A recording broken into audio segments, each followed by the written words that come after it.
ನಾನು ಯಾವಾಗಲೂ ಹಂಗೆ ಅನ್ಕೊಳ್ಳೋದು, ನಾನು ಯಾಕೆ ಎಲ್ಲರೂ ಮಾಡಿದ್ನೇ ನಾನು ಮಾಡಬೇಕು. ದಟ್ಸ್ ವೈ ನಾನು ಬೇರೆದೆಲ್ಲ ಚೂಸ್ ಮಾಡಿದ್ದಲ್ವ, ಟ್ಯಾಟೂಯಿಸ್ಟ್ ಆಗಲಿ, ಹಾಕಿ ಆಗಲಿ, ಅಥವಾ ನಾನು ಪೋರ್ಟ್ರೇಟ್ ಆರ್ಟಿಸ್ಟ್ ಅಂತೆ. ಅದು ನನಗೆ ಒಂದೊಂದು ಹೆಣ್ಮಗು ಅಂದರೆ ಎಲ್ಲರೂ ಒಂದೊಂದು ಡಿಫ್ರೆಂಟ್ ಫೀಲ್ಡಲ್ಲಿ ಇರಬೇಕು. ಸೊ ನನಗೊಂದು ಆಸೆ, ಆದರೆ ಪೊಲಿಟಿಷಿಯನ್ ಆಗಬೇಕು, ಇಲ್ಲ ಆ್ಯಕ್ಟರ್ ಆಗಬೇಕು, ಇಲ್ಲ ಸ್ವಾಮೀಜಿ ಆಗಬೇಕು. ಯಾಕೆ 3 ಚೂಸ್ ಮಾಡ್ಕೊಂಡಿದ್ದೀರಾ? ಸೊ ನನಗೆ ಈ ಕ್ಯೂವಲ್ಲೆಲ್ಲ ನಿಲ್ಲಕ್ಕೆ ಇಷ್ಟ ಆಗಲ್ಲ. ಓಕೆ. ಸೊ ನನಗೆ ಯಾವಾಗಲೂ VIP ದರ್ಶನ ಬೇಕು. ಸೊ ಈ VIP ದರ್ಶನ ಬೇಕು ಅಂದರೆ ಈ 3 ಆಗಬೇಕು.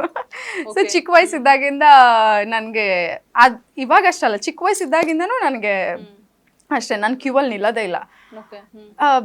ಫರ್ಗೆಟ್ ಅಬೌಟ್ ನಾನು ಆ್ಯಕ್ಟರ್ ಅಂತ. ನಾನು ದರ್ಶನಾಗ ಎಲ್ಲಾದರೂ ಹೋದಾಗ ನಾನು ಸುಮ್ಮನೆ ಅಲ್ಲಿ ಹೋಗಿರ್ತೀನಿ, ಅದು ಎಷ್ಟೇ ದೊಡ್ಡ ಕ್ಯೂ ಇರಲಿ ನಂಗೆ ದರ್ಶನ ಆಗೋಗುತ್ತೆ. 5-10 ನಿಮಿಷದಲ್ಲೇ ದರ್ಶನ ಆಗೋಗ್ಬಿಡತ್ತೆ. ಅದು ನಂಗೆ ಗೊತ್ತಿಲ್ಲ. ಐ ಆಮ್ ಸೋ ಬ್ಲೆಸ್ಡ್ ಆ ವಿಷಯದಲ್ಲಿ ಹೇಳ್ಬೇಕಂದ್ರೆ. ಸೊ ನಾನು ಅವಾಗ ಡಿಸೈಡ್ ಮಾಡಿದೆ, ಆದರೆ ಈ 3 ಆಗಬೇಕು. ಅವಾಗಲೇ ನಮಗೆ VIP ಎಲ್ಲ ಇದು ಬರುತ್ತೆ, VIP ಟ್ರೀಟ್ಮೆಂಟ್ ಬರುತ್ತೆ ಅಂತೆಲ್ಲ ಹೇಳ್ಬಿಟ್ಟು.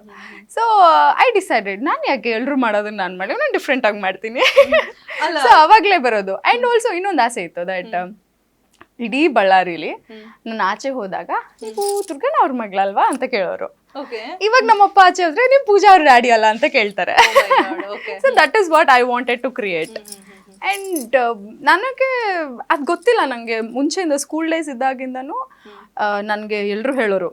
ಅಂದರೆ ಟು ಬಿ ಫ್ರ್ಯಾಂಕ್ ಹೇಳ್ಬೇಕಂದ್ರೆ ನನಗೆ ಚಿಕ್ಕವಳಿದ್ದಾಗಿಂದ ನಾನು ಶ್ವೇತಾ ಚೆಂಗಪ್ಪ ಅವ್ರ ಥರ ಕಾಣಿಸ್ತೀನಿ ಅಂತ ಹೇಳ್ಬಿಟ್ಟೆ ನನಗೆ ಎಲ್ಲರೂ ಹೇಳ್ತಾ ಇರೋರು. ಇಲ್ಲಿ ಇಂಡಸ್ಟ್ರಿನಲ್ಲೂ ತುಂಬ ಜನ ಹೇಳಿದ್ದಾರೆ. ಸ್ವಲ್ಪ ಗ್ರೂಮಪ್ ಆಗಿದ್ದೀನಿ ನಾನು. ಸೊ ಅವಾಗಿಂದ ಹೇಳೋರು, ನೀನು ಯಾಕೆ ಆ್ಯಕ್ಟಿಂಗಿಗೆ ಟ್ರೈ ಮಾಡಬಾರ್ದು ಅಂತ. ನನ್ನ ಸ್ಕೂಲ್ ಟೀಚರ್ಸ್ ನನ್ನ ಮೈಂಡ್ಗೆ ಫೀಡ್ ಮಾಡಿ so I chose this field.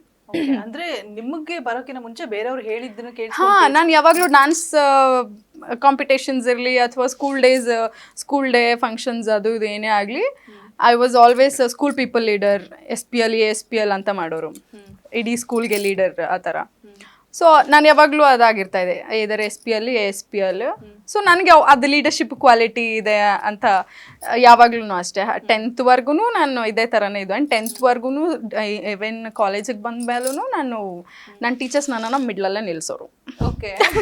So ಅದು ಹೆಂಗಾಗೋಯ್ತು ಅಂದರೆ ಅದು ಹಾಗೆ ಬಂತು, ಓ ಹೌದಾ ನಾನು ಆ್ಯಕ್ಟ್ರ್ ಆಗ್ಬೋದಾ ಅಂತ.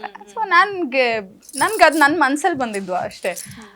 ಸೊ ನಾನು ಇದನ್ನು ಯಾವತ್ತಿದ್ರೂ ನಾನು ಒಂದು ಫೀಲ್ಡ್ಗಿಂತ ಡಿಫ್ರೆಂಟ್ ಆಗಿರಬೇಕು ಅಂತಲೇ ಯೋಚನೆ ಮಾಡ್ತೀನಿ. ಐ ಡೋಂಟ್ ಮೈಂಡ್ ಬೇರೆ ಯಾರು ಏನು ಅನ್ಕೋತಾರೆ, ಯಾರು ಏನು ಯೋಚನೆ ಮಾಡ್ತಾರೆ, ಅದು ನಾನು ಕೇರ್ ಮಾಡಲ್ಲ. ನನಗೆ ನನ್ನ ಅಪ್ಪ ಅಮ್ಮ, ನನ್ನ ತಂಗಿರು, ನನ್ನ ಅಜ್ಜಿ ಅಷ್ಟೇ ಇಂಪಾರ್ಟೆಂಟ್.